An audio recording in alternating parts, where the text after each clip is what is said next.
Physics Part 120.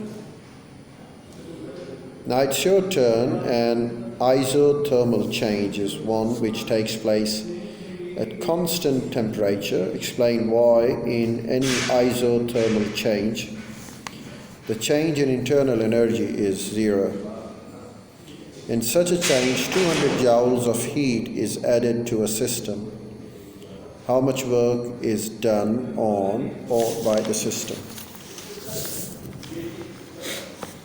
Well, we've got the section summary here. And while providing you the section summary, the internal energy of a system is the sum of the random kinetic potential energies of the various parts of the system for an ideal gas. The internal energy is the total kinetic energy of the molecules. The first law of thermodynamics expresses the law of conservation of energy. The increase in internal energy delta U of a system is equal to the sum of the heat Q added to the system and the work of W done on it. Sign convention, so delta U is equal to Q plus W. Sign convention positive Q, heat is added to the system. Positive W, work is done on the system. Positive delta U, increase the internal energy.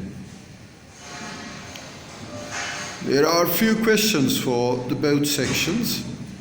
Number one, an ideal gas expands isothermally doing 250 joules of work. What is the change in internal energy? How much heat is absorbed by the process? Number two, 50 joules of heat energy is supplied to a fixed mass of gas in a cylinder.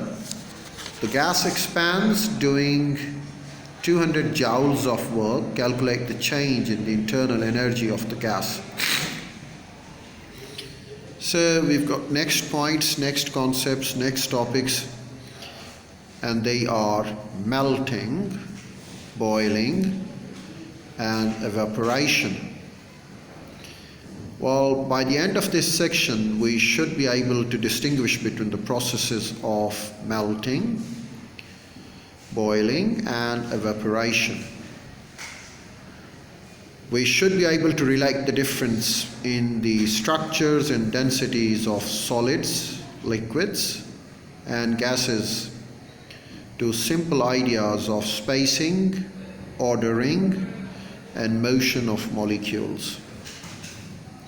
We should be able to distinguish between the structures of crystalline and non-crystalline solids with particular reference to the metals, polymers, or amorphous materials. We have already used a simple kinetic model of matter to describe solids, liquids, and gases in terms of particles, ions, atoms, or molecules making up the particular samples we are thinking of. Let us now consider heating a solid. We think of the molecules.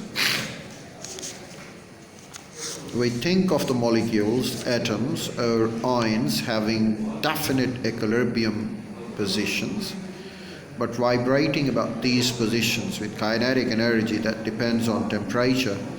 As we come to the melting point, the energy supplied does not increase the kinetic energy, and hence the temperature of the solid, but instead is used to overcome the forces between the atoms. This means that the potential energy of the molecules is increased. The increase in the potential energy is the latent heat of fusion of the solid. As heating continues, the atoms can now move about relatively freely in the liquid phase, but they are still close enough to experience interatomic forces and still have potential energy associated with these forces, as well as kinetic energy.